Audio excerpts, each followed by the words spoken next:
Desa Sade, salah satu desa tertua di Pulau Lombok, Nusa Tenggara Barat. Di Desa Sade, ada banyak wanita yang mengabdikan dirinya sebagai penenun songket. Salah satunya adalah Papuk Ani atau Nenek Ani yang usianya hampir 100 tahun. Hampir setiap hari, Papuk Ani melakukan rutinitasnya memintal kapas menjadi benang. Benang-benang inilah yang nantinya dijadikan bahan dasar utama membuat tenun songket.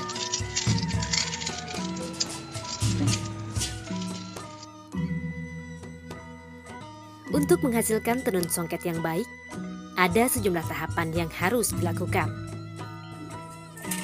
Pertama adalah nyarah-nyarah. Pada proses ini, penenun akan menggulung benang dari gulungan besar menjadi gulungan kecil dengan menggunakan dua alat, yaitu arah dan andir.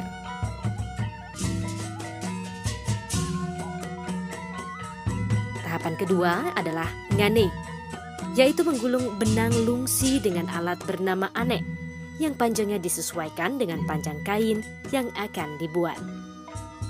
Benang lungsi adalah benang yang dililitkan pada deretan kayu pada posisi vertikal.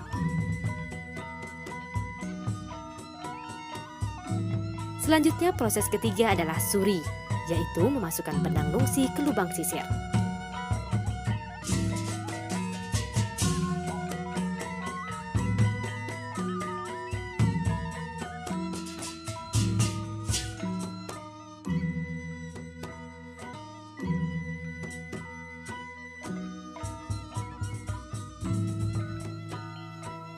Proses keempat adalah begulung. Di sini penenun akan menggulung benang lungsi pada tutuk sebagai pertanda proses menenun bisa dimulai. Proses terakhir yaitu membuat motif yang diakhiri dengan proses menenun, yakni menggabungkan benang lungsi dengan benang.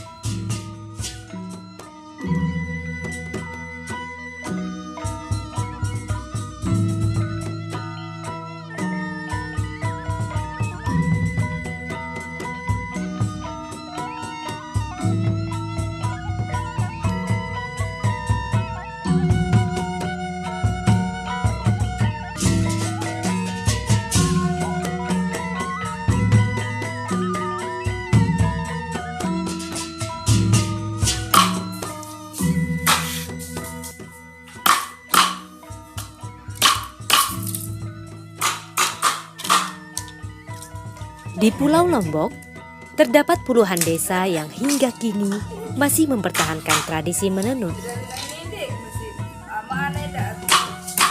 Selain Desa Sade, ada pula Desa Sukarare, Ganti, Semoyang, Pringgasela, Landah, dan Bayan.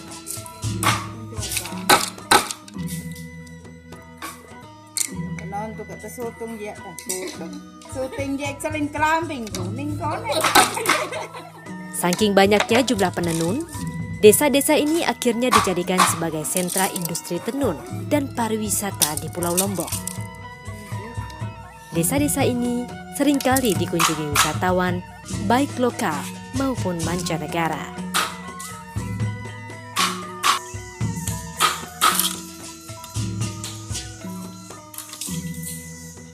Tenun songket Lombok memiliki ciri khas tersendiri karena dihasilkan dari benang-benang pilihan berkualitas tinggi yang dikerjakan dengan tangan-tangan terampil para pekerja seni. Untuk menghasilkan satu lembar kain songket bermotif sederhana, para penenun membutuhkan waktu kurang lebih 1 bulan. Maka tak heran jika tenun songket Lombok dihargai cukup mahal, mulai dari jutaan hingga puluhan juta rupiah untuk satu lembarnya. Motif dan coraknya yang khas membuat tenun songket Lombok banyak diburu para pecinta kain tenun songket. Membuat motif merupakan hal yang paling sulit bagi para penenun. Meski sudah biasa, namun Ina Ida tetap saja mengatakan bahwa menenun adalah pekerjaan yang cukup rumit. Nah, sudah lalu nih suruh remedi ya. Dan buatan cici, suruh yang tebal. Menenun songket tidak hanya dilakukan oleh wanita dewasa saja, tapi juga anak-anak.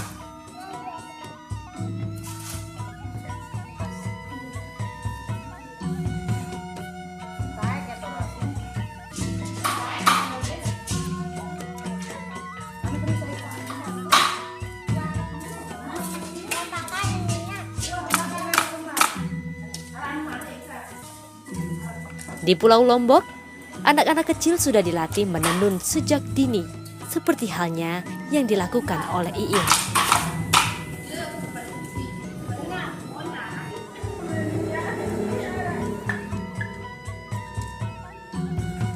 Meski usianya baru 6 tahun, tapi Iin sudah piawai dalam hal menenun songket.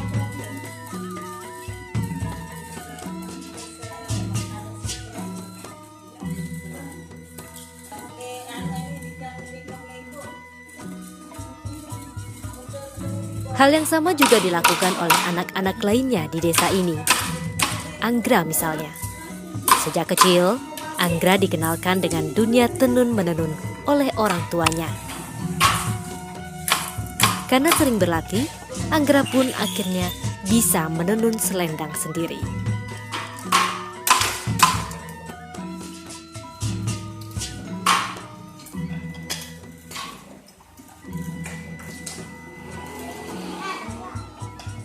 Ada satu tradisi unik yang hingga kini masih diterapkan di Pulau Lombok.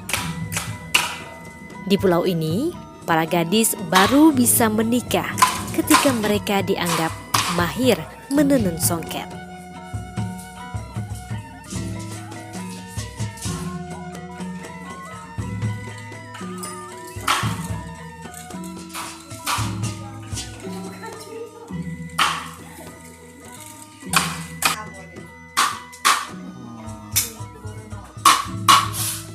Ada beberapa motif tenun songket Lombok yang tergolong populer hingga saat ini. Di antaranya adalah motif subah nale dan juga motif rangrat. Indonesia kaya sekali akan budaya, seni, tari-tarian. Kemudian salah satunya adalah kaya dengan segala jenis pakaian adat. Salah satunya adalah di Lombok. Di sini wanita-wanitanya kebanyakan mengerjakan sendiri hasil kerajinan tangan. Salah satunya adalah dengan cara menenun. Pengadik ke bahan, pengadik ke bahan kita. Itulah sekelumit kisah tentang kehidupan para penenun songket di Desa Sade dan Desa Sukarare, Kabupaten Lombok Tengah, Pulau Lombok, Nusa Tenggara Barat. Tradisi tenun-menenun yang masih mereka lestarikan hingga saat ini membuat kita semua dapat menggunakan tenun songket sebagai tanda tangan dari mereka.